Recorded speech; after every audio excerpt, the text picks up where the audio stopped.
A parábola do rico e do Lázaro é uma parábola muito conhecida. O Lázaro, também conhecido como o pobre. A Bíblia diz, isso é uma parábola que Jesus conta. E aqui, explicando para as pessoas o que é uma parábola. Por que Jesus falava tanto em parábolas? Por que Jesus contava tanto parábolas? É porque as parábolas eram os meios naturais que Jesus encontrava, era a metodologia de ensino dele. Era a metodologia de ensino de Jesus. Era a maneira que ele encontrava de falar sobre coisas espirituais, dando exemplos naturais. A exemplo, nós temos a parábola do joio e do trigo, temos a parábola das 10 virgens, temos a parábola das boldas e muitas outras parábolas, da vinha, do administrador infiel e de muitas outras parábolas são exemplares. E essa é mais uma parábola que Jesus usa para falar de coisas espirituais, porém dando exemplos naturais. O que Jesus diz aqui é que havia 2 homens numa cidade e os dois eles viviam contrastes diferentes. Tinha um homem que vivia regaladamente, era um homem rico, e o outro era um homem pobre. A Bíblia diz que os dois viviam na mesma cidade, porém tinham realidades diferentes, enfrentavam realidades diferentes.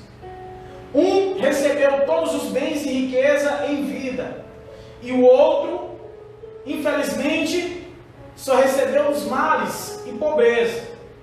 Só que um detalhe interessante nesta parábola que Jesus conta é que no mesmo dia, exatamente no mesmo dia, aqueles 2 homens morreram. E os anjos vieram colher o mendigo, ou seja, a alma do mendigo, daquele que era pobre. Então, o mendigo foi para o seio de Abraão, para o paraíso. Porque se você não sabe, meu irmão, minha irmã, biblicamente, nenhuma das pessoas que já morreram já estão lá diante de Deus, no céu dos céus, ainda não. Todas as pessoas que morreram, algum amigo meu, amigo seu, os nossos entes queridos, as pessoas que morreram em Deus, que morreram em Cristo, ainda não estão propriamente lá no céu. No céu, aonde se encontra a manifestação da presença do Deus Todo-Poderoso. E as pessoas que morreram sem Deus ainda não estão propriamente também lá no inferno, lá no inferno total, lá no lugar de tormento, ainda não estão. Cada uma das pessoas não estão ainda no inferno definitivamente, ou seja, corrigindo, as pessoas estão num local de tormento, que ainda não é propriamente o inferno definitivamente. Porque teologicamente, o que é teologia? Porque tem gente que pode ouvir e não entender estudos sobre as coisas de Deus. Teologicamente, o céu e o inferno, eles têm divisões. O inferno, ele tem suas divisões. Existe um lugar de tormento, existe o mundo dos mortos e existe também o último lugar, mais profundo do inferno, que é o lago de fogo com enxofre. É onde será jogado o diabo, a besta e o falso profeta e todos aqueles que receberem a marca da besta, segundo está escrito lá em Apocalipse. Mas esse homem aqui da parábola estava num lugar de tormento. E Lázaro estava no seio de Abraão. Jesus conta essa parábola para nos ensinar coisas interessantíssimas, coisas importantíssimas. Ensinar-nos coisas espirituais. A palavra de Deus diz aqui, nesta parábola, que o diálogo segue. O diálogo após a morte segue. Essa parábola que Jesus conta, narra que o rico, estando atormentado em chamas, ele olha para o pobre no seio de Abraão e ele fala com Abraão. E entenda, para que você não venha compreender de maneira errada, seio de Abraão é uma região espiritual que Deus nomenclaturou com este nome. Deus homenageou Abraão com este nome. Assim como os políticos, as pessoas colocam nomes de ruas, de bairros, de cidades aqui no mundo terreno, No mundo espiritual, nós vemos que Deus fez isso também. Deus estabeleceu uma região espiritual com o nome de seio de Abraão, ou seja, é um paraíso, é um local de descanso. Todos os filhos de Deus estão lá, aguardando o momento do juízo final. E os outros que não são filhos de Deus, que desprezaram a oportunidade enquanto estavam em vida, aqueles que desprezaram a oportunidade enquanto estavam em vida de confessar Jesus como Senhor e Salvador, não estão no seio de Abraão e nem vão para o seio de Abraão. Vão para onde esse rico da parábola que nós contamos foi. Vão para o lugar de tormento. E a Bíblia diz que este homem diz assim: Pai Abraão, manda que Lázaro molhe uma ponta do seu dedo e coloque um pouco de água na minha boca, porque eu estou aqui com sede, atormentado nessas chamas. Então, o ensinamento que a gente tem em seguida é o seguinte: Abraão responde assim: olha, quem está aí não pode passar para cá, e nem os que estão aqui podem passar para aí, para este outro lado aí.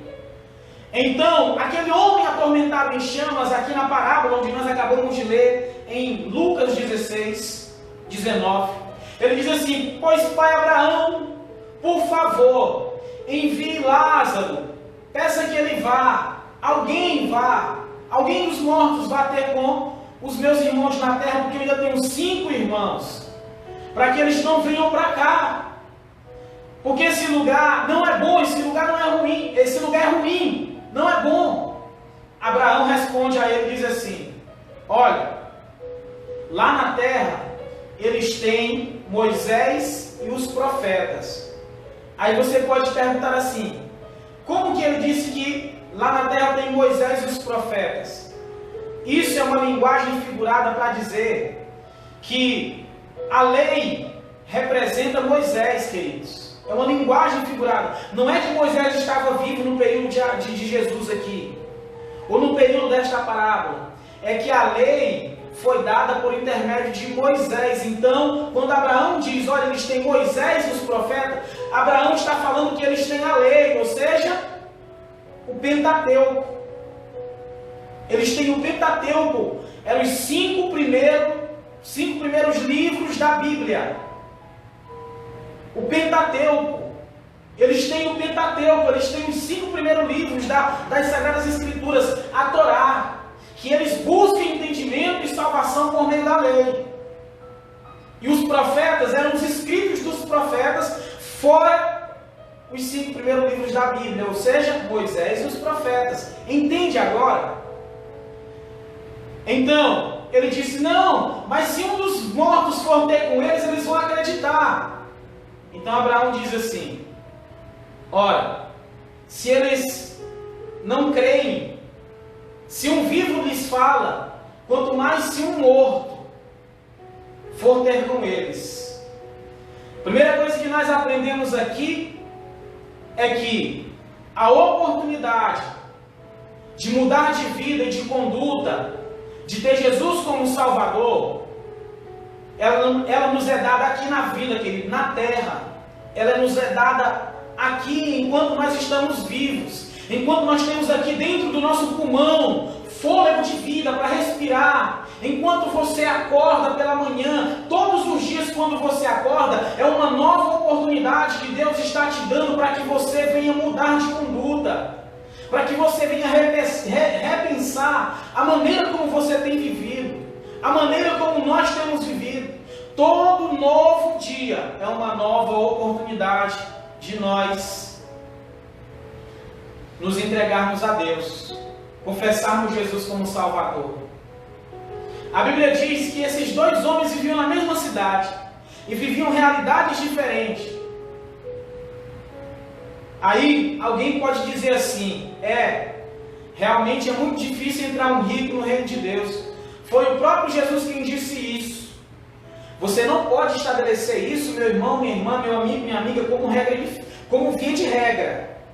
Você não pode estabelecer riqueza e pobreza como via de regra. Ou seja, O que Jesus está ensinando com esta parábola não é que quem é rico vai para o inferno, não é isso. O que Jesus está ensinando com esta parábola não é que quem é pobre vai para o céu, não é isso. O que Jesus está ensinando é que existe um grande perigo nas riquezas, se nós não soubermos lidar com elas. Riqueza é uma bênção, porém, o que Jesus está falando nessa parábola é do coração, é do nosso coração. Se você não colocar em primeiro lugar na sua vida o amor a Deus, o temor a Deus e as coisas de Deus, outra coisa vai estar em primeiro lugar no seu coração.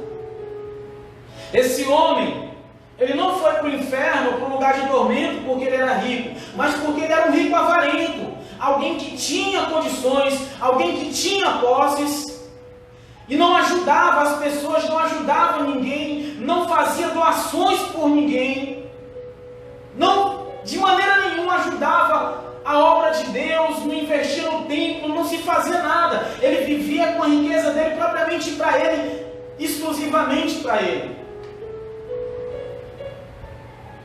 Aí ele comete um pecado chamado avareza.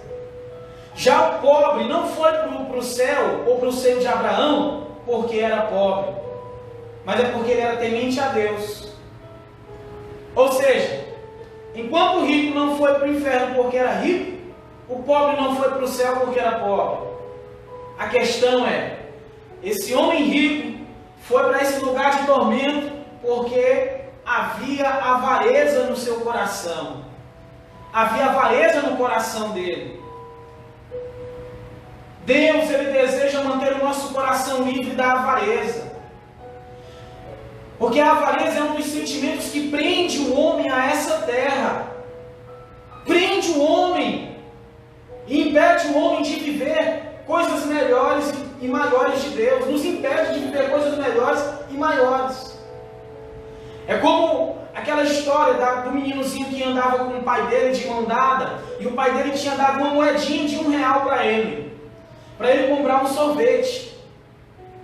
E eles vão caminhando, o pai de mão dada com a criança e a criança com a outra mão, segurando uma moedinha de R$1. E de repente eles passam por um bueiro, e aí a moedinha cai naquele bueiro, a criança solta da mão do pai e diz: pai, minha moeda caiu. Aí a criança vai, mete a mão no bueiro e consegue pegar a moedinha de R$1, mas na hora dele puxar a moeda de R$1 com a mãozinha dele, ele não consegue porque a mãozinha dele está fechada.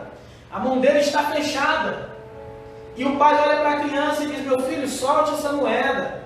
Não, pai, a minha moedinha de R$1, é a minha moedinha, o que eu tenho, é o que o Senhor me deu. Meu filho, solte essa moeda, de onde o papai lhe tirou essa daí, tem muito mais para lhe dar, solte isso aí. Ou seja, muitas vezes nós estamos como essa criança, sabe, apegado a coisas pequenas, quando Deus, ele tem coisas muito maiores e melhores para nos dar, quando nós abrimos mão da nossa avareza, quando nós abrimos mão somente do nosso bel prazer e passamos também a ajudar o nosso próximo, a investir na vida do nosso próximo, a investir no reino de Deus, a investir na obra de Deus. Ou seja, o rico não foi por lugar de tormento porque era rico, mas é porque ele era alguém avarento. E o pobre não foi para o céu porque era pobre, mas é porque ele era um pobre temente a Deus. E aliás, existe muito pobre que não tem um pingo de riqueza, mas ele é mais soberbo, mais orgulhoso, mais avarento do que qualquer pessoa rica. Existe pobre que é mais soberbo, mais avarento, mais orgulhoso do que qualquer pessoa rica. Então, quando Jesus conta essa parábola, Jesus não está condenando o fato de você prosperar, de você ter alguma coisa. Jesus está condenando o fato da pessoa ser avarento ou avarenta, da pessoa não ter temor a Deus, da pessoa não buscar a Deus e não fazer uso daquilo que Deus dá para ela, para poder, de certa maneira, melhorar o mundo. Porque, meu irmão, minha irmã, você é alguém inútil se você vier para este mundo e não deixar o melhor do que quando você chegou. Ao menos com as pessoas que estiverem ao seu redor. Você não precisa ser alguém famoso, você não precisa ser alguém que se torne grande, você só precisa ser alguém profundo no seu cotidiano, com as pessoas que Deus lhe permitiu conhecer e estarem ao seu redor. Então, quando Jesus diz aqui essa parábola, Ele está falando exatamente sobre isso. A segunda coisa que nós aprendemos é que nenhuma pessoa que já morreu pode voltar. Essa conversa, essa história de dizer assim, olha, meu pai apareceu para mim dentro de minha casa, dentro do meu quarto, dentro da minha cozinha, meu pai ou minha mãe, ou alguém que já morreu apareceu. Essa conversa, querido, ela é antibíblica. Ela é antibíblica. Sabe por quê? Porque Jesus resiste nessa parábola que nenhuma pessoa que morreu pode voltar mais. Nenhuma pessoa que morreu pode voltar. Não há mais saída. Aquele homem rico está arrependido lá, em tormento, dizendo assim, olha, manda alguém na casa dos meus irmãos. Ele estava lá preocupado. Não, eu vou ficar a eternidade aqui atormentado, mas eu não quero que os meus irmãos venham para cá. Abraão disse para ele, ninguém daqui pode ir lá.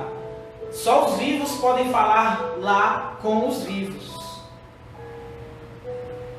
Ou seja, a oportunidade, meu irmão, minha irmã, meu amigo, minha amiga, a oportunidade nos é dada enquanto nós estamos vivos.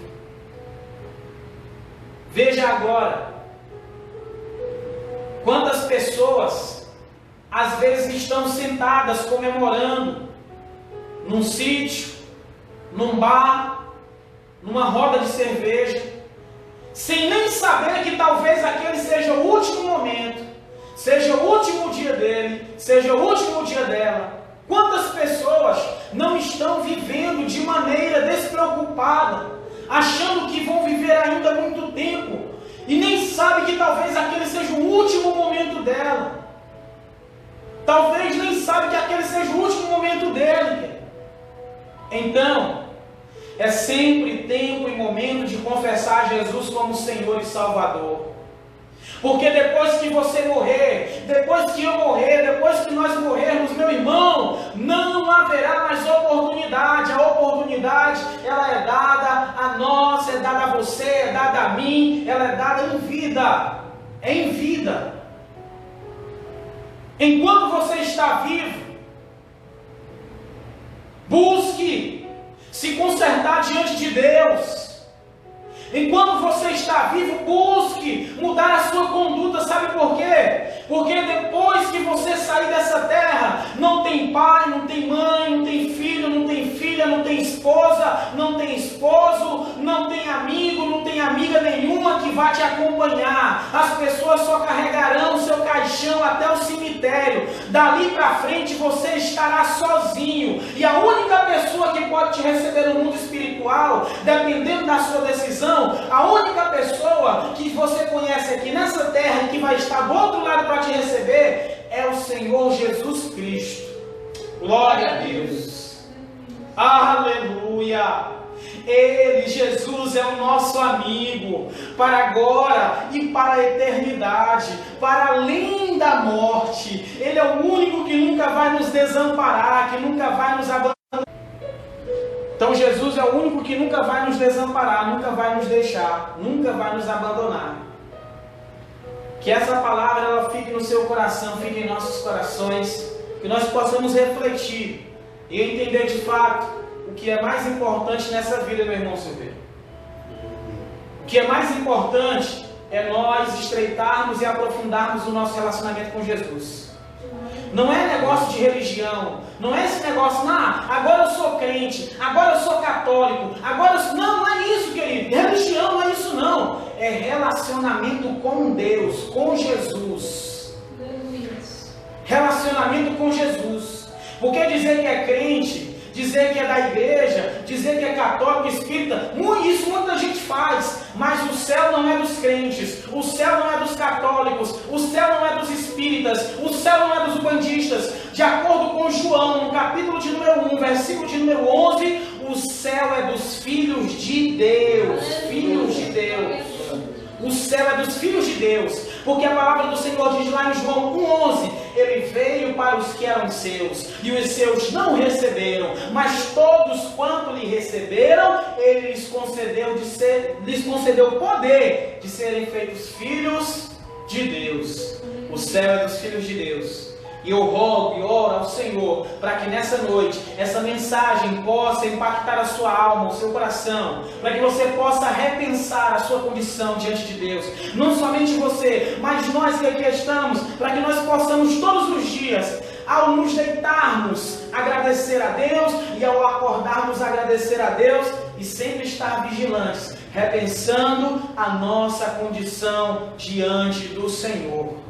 Aleluia. Deus abençoe a sua casa, Deus abençoe a sua vida, sua família, em nome do Senhor Jesus.